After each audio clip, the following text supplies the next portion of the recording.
399. I'm going to show you how to make glue. Goo, aka slime. You're going to need for this is 20 millipede borax. You can buy this at Target. It's $2.99.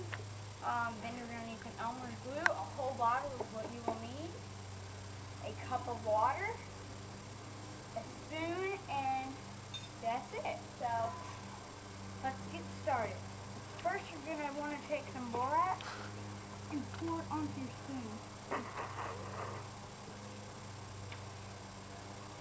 And then what you're going to do is pour it inside your water.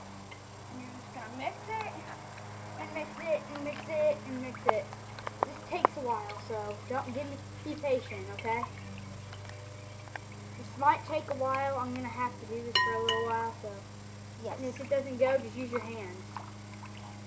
So you can feel around and feel the borax.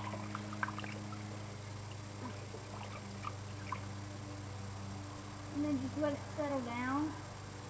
And just keep mixing and just push all around.